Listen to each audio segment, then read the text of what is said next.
చదవవలసినవి తెలుగు పాఠ్యపుస్తకాలు.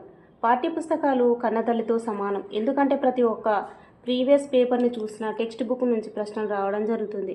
కావున 3వ తరగతి తెలుగు వాచకం నుండి 10వ తరగతి తెలుగు వాచకం వరకు పాఠ్యాంశాల వివరణ, పదజాలం, భాషాంశాలు, వ్యాకరణాంశాల గురించి ఈ ఛానల్ ద్వారా మీకు అందిస్తాను. ముందుగా 3వ తరగతి పాఠంలోని మొదటి పాఠం గురించి తెలుసుకుందాం. ఆ మొదటి పాఠంలో ఉన్న పదజాలము మరియు భాషాంశాలు, పాఠ్యాంశాల వివరణ గురించి ఈ పాఠంలో తెలుసుకుందాం.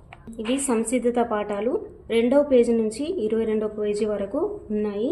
ఇవి చిత్ర రూపంలో ఉంటాయి. వీటిని జూన్, జూలై నెలలో పూర్తి చేస్తారు. ఆగస్టు నెలలో మాత్రం పాఠాల బోధన అనేది ప్రారంభిస్తారు. తరగతిలోని మొదటి పాఠము వానదేవుడా. ఈ వానదేవుడా అనే పాఠం మనం తెలుసుకోబోయే ముందు దీని యొక్క ఇతివృత్తం మరియు ప్రక్రియ గురించి తెలుసుకుందాము. ఈ పాఠం యొక్క ఇతివృత్తం పర్యావరణం. ఇతివృత్తం ఏంటిది? పర్యావరణం. మరి ప్రక్రియ ఏంటిది? ప్రక్రియ గేయం. వానదేవుడు అనే పాఠం ఇతివృత్తం, పర్యావరణం, ప్రక్రియ, గేయం. మరి మనము ఈ గేయాన్ని గురించి తెలుసుకుందాం. వానల్లు కురువాలె వానదేవుడా, వరిచేలు పండాలె వానదేవుడా, నల్లాని మేఘాలు వానదేవుడా, సల్లంగా కురువాలె వానదేవుడా, తూర్పు దిక్కున వానదేవుడా, తుల్లు తుల్లు కురువాలె వానదేవుడా, చాటంట మబ్బు పట్టి వానదేవుడా, వర్షంగా మారాలె వానదేవుడా, చుక్క చుక్క నీరు చేరి వానదేవుడా, మాకు ఆసరవ్వాలే వానదేవుడా, మా ఊరి కుంటళ్ళు వానదేవుడా, మత్తడై దుంకాలే వానదేవుడా. మత్తడి అంటే చెరువు నిండినప్పుడు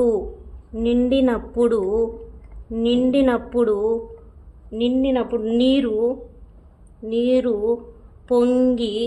పొంగి బయటకు వచ్చే స్థలం దీన్నే మత్తడి అంటాము. మత్తడి అంటే ఏంటి?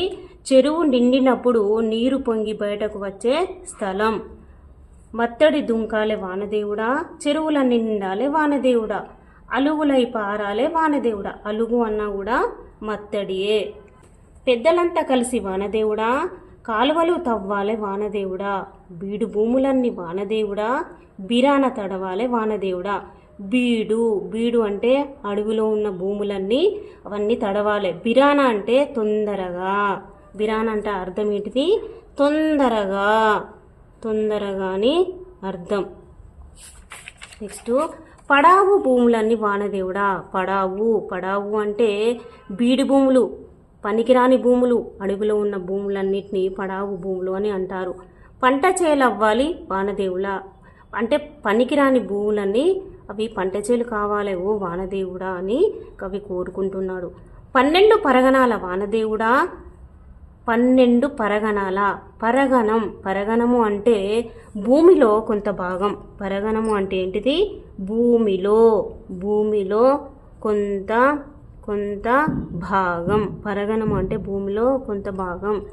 చేలన్నీ తడవాలి వానదేవుడా, మున్నాళ్ళు ఎదగాలి వానదేవుడా, ఎన్నేళ్ళు వేయాలి వానదేవుడా, 12 ధాన్యాలు వానదేవుడా, పంట చేల్లో పండాలి వానదేవుడా, గుమ్ముళ్ళు నిండాలి వానదేవుడా, భాగ్యాలు కలగాలి వానదేవుడా.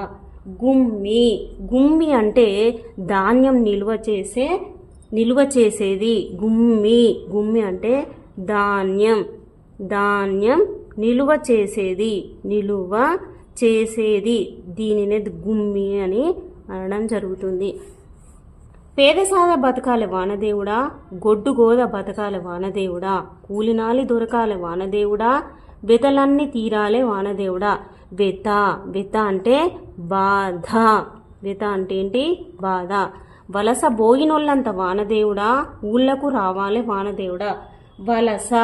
వలస అంటే బతుకు తెరువు కోసం ఉన్న ఊరు వదిలిపోవడం. బతుకు తెరువు కోసం ఉన్న ఊరు వదిలిపోవడం కోసం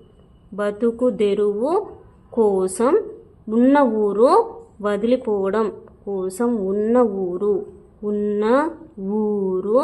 వదిలిపోవడం బతుకు తెరువు అంటే వలస పోవడము అంటే బతుకు తెరువు కోసం ఉన్న ఊరు వదిలిపోవడం. ఊళ్ళకు రావాలి వానదేవుడా అంటే వలస పోయిన వాళ్ళంతా ఊళ్ళకు రావాలి అని అర్థం. బతుకులన్నీ మారాలి వానదేవుడా, సౌభాగ్యం అందాలే వానదేవుడా. సౌభాగ్యం, సౌభాగ్యము అంటే సిరి సంపదలు, సిరి. నెక్స్ట్ గేయంలోని ప్రాసపదాలు. కురువాలే నిండాలే, కురువాలే పండాలే, మారాలే ఆసరవ్వాలే, దుంకాలే నిండాలే, తవ్వాలే తడవాలే, తీరాలే రావాలే, బతకాలే దొరకాలే. నెక్స్ట్ ఇక్కడ జతపరచాలి. నల్లాని మేఘాలు, చుక్క చుక్క నీరు చేరి, చాటంతా మబ్బు పట్టి, పేదసాదా బతకాలే, 12 పరగణాలు గుమ్ముళ్ళు నిండాలే. నెక్స్ట్ వర్ణమాల. ఆ నుంచి బండిరా వరకు ఉండే అక్షరాలన్నిటినీ వర్ణమాల అని అనడం జరుగుతుంది. నెక్స్ట్ భాషను గురించి తెలుసుకుందాం. అమల మంచి బాలిక, ఇది ఒక వాక్యం. అమల ఇది ఒక పదం. దీంట్లో ఆ, మ, ల అక్షరాలు ఉన్నవి. వాక్యం కొన్ని పదాలతో ఏర్పడుతుంది, పదాలు కొన్ని అక్షరాలతో ఏర్పడతాయి. మనం పలికే ధ్వనులకు గుర్తులను ఏర్పరచుకున్నాం. ఈ గుర్తులనే అక్షరాలు అంటాం. ఆ అక్షరాలన్నిటినీ కలిపి వర్ణమాల అంటున్నాం. వర్ణమాలలో ఆ నుంచి ఔ వరకు గల అక్షరాలను అచ్చులు అంటారు. అరసున్న, సున్న విసర్గాలను ఉభయాక్షరాలు అని అంటారు. అ, ఆ, ఇ, ఈ, ఉ, ఊ, రు, ఏ, ఐ, ఓ, ఔ వీటిని ఏమంటాము? అచ్చులు అని అనడం జరుగుతుంది. నెక్స్ట్ కా నుండి బండిరా వరకు గల అక్షరాలను హల్లులు అని అంటాము. నెక్స్ట్ ఇక్కడ మరి ఈ వర్ణమాలలోని మనము విభజన అనేది ముందు క్లాసులో తెలుసుకుందాము. అందులో అనునాసిక అక్షరాలు అని, తర్వాత హల్లులు అని, అచ్చులు అని, దీర్ఘాలు, హ్రస్వాలు, నెక్స్ట్ ఊష్మాలు, అంతస్తాలు అనేవి నెక్స్ట్ క్లాసులో మనము తెలుసుకుందాము. ఇక్కడ చూడండి. నెక్స్ట్ సూక్తి. పగలనక రేయనక శ్రమించి పసిడి పంటలు పండించే రైతన్నలు సుఖపడితేనే దేశం మొత్తం సుఖంగా ఉన్నట్లు. పగలనక రేయనక శ్రమించి పసిడి పంటలు పండించే రైతన్నలు సుఖపడితేనే దేశం మొత్తం సుఖంగా ఉన్నట్లు. సర్దార్ వల్లభాయ్ పటేల్.